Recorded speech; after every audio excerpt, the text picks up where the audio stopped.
नमस्कार। तो चलिए आज समझते हैं कि हमारे डेस्क पर रखी ये मशीन यानी कंप्यूटर आखिर काम कैसे करता है। इसके पीछे का पूरा लॉजिक क्या है। देखिए, कंप्यूटर को समझने के लिए बस ये 3 शब्द याद रखने हैं: इनपुट, प्रोसेस और आउटपुट। मतलब हम उसे कुछ बताते हैं, वो उस पर काम करता है और फिर हमें नतीजा दिखाता है। बस यही सिंपल सा आइडिया हर जगह काम करता है। तो आज हम इसी सफर को देखने वाले हैं। पहले समझेंगे कि कंप्यूटर है क्या, फिर देखेंगे कि हम उसे कमांड कैसे देते हैं, वो उसे समझता कैसे है, और आखिर में हमें रिजल्ट्स कैसे मिलते हैं। और हाँ, ये भी बात करेंगे कि ये सब इतना जरूरी क्यों है। ठीक है, तो चलिए सबसे पहले और सबसे जरूरी कॉन्सेप्ट को पकड़ते हैं: इनपुट, प्रोसेस और आउटपुट। सच कहूं तो कंप्यूटर की दुनिया की ये एबीसी है। इसको ऐसे समझिए, मान लीजिए आप एक कॉफी शॉप में गए, आपने अपना ऑर्डर दिया, एक कैपुचिनो चाहिए, ये हुआ इनपुट। फिर बरिस्ता ने कॉफी बनाई, ये हो गया प्रोसेस। और जब उसने आपको कॉफी का कप दिया, वो है आउटपुट। कंप्यूटर के अंदर हर सेकंड लाखों करोड़ों बार यही चीज हो रही है। तो ये पूरी कहानी शुरू कहां से होती है? जाहिर है, जब हम कंप्यूटर को कुछ करने के लिए कहते हैं, कोई जानकारी देते हैं, इसी को हम इनपुट कहते हैं। और कंप्यूटर से बात करने के लिए हम इनपुट डिवाइस का इस्तेमाल करते हैं। ये वो चीजें हैं जो हमारी भाषा, हमारे एक्शन को कंप्यूटर की भाषा में बदल देती हैं, ताकि वो समझ सके। जैसे कि कीबोर्ड, जिससे हम लिखते हैं, या माउस, जिससे क्लिक करते हैं। स्कैनर से डॉक्यूमेंट अंदर जाता है, और माइक्रोफोन से हमारी आवाज। ये सब कंप्यूटर से बात करने के तरीके हैं।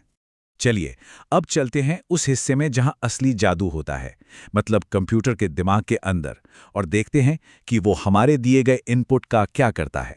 अब देखिए, कोई भी कंप्यूटर 2 चीजों से बनता है। एक है हार्डवेयर, यानी वो सारे पार्ट्स जिन्हें हम छू सकते हैं, और दूसरा है सॉफ्टवेयर, जो कि दिमाग की तरह है। ये हार्डवेयर को बताता है कि उसे करना क्या है।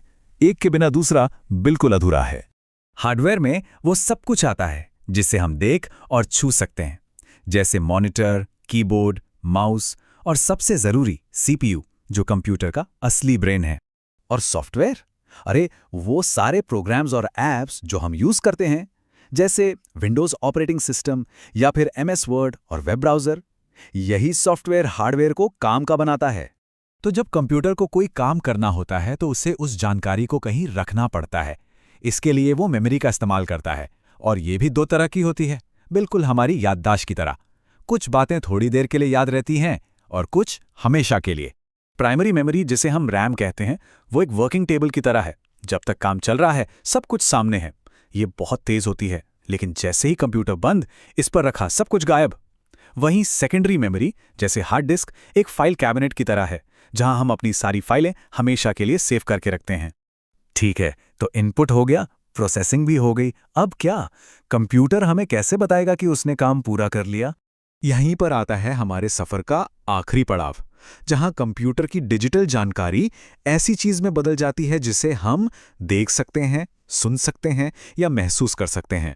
और ये काम होता है आउटपुट डिवाइस के जरिए, जैसे मॉनिटर पर दिखने वाली तस्वीर, प्रिंटर से निकलने वाला पेपर या फिर स्पीकर से आने वाली आवाज। ये सब आउटपुट हैं। तो अब जब हमने ये पूरा इनपुट, प्रोसेस, आउटपुट का चक्कर समझ लिया है, तो जरा एक कदम पीछे हटकर सोचते हैं कि आखिर ये सब हमारी जिंदगी में इतना जरूरी क्यों है। असल में आज की दुनिया में शायद ही कोई ऐसी जगह हो जहां कंप्यूटर का इस्तेमाल ना हो रहा हो। पढ़ाई लिखाई से लेके बैंकिंग तक, ऑफिस के काम से लेके एंटरटेनमेंट तक, हर जगह यही इनपुट, प्रोसेस, आउटपुट का खेल चल रहा है। और इसकी वजह, इसकी स्पीड, इसकी एक्यूरेसी यानी गलती न करने की क्षमता, ढेर सारा डेटा स्टोर करने की ताकत और एक साथ कई काम करने की काबिलियत, ये सारी चीजें मिलकर इसे एक कमाल का टूल बनाती हैं। तो कुल मिलाकर बात बस इतनी सी है कि ये 3 कदमों का एक सिंपल सा डांस है: इनपुट, प्रोसेस, आउटपुट। और इसी डांस पर हमारी पूरी डिजिटल दुनिया टिकी हुई है। यहां एक सवाल उठता है, कंप्यूटर के पास स्पीड है, एक्यूरेसी है, स्टोरेज भी है, लेकिन वो कौन सी चीज है जो इस पूरी ताकत को एक मकसद देती है? वो आखिरी और सबसे जरूरी हिस्सा क्या है? वो है हम, यानी यूजर।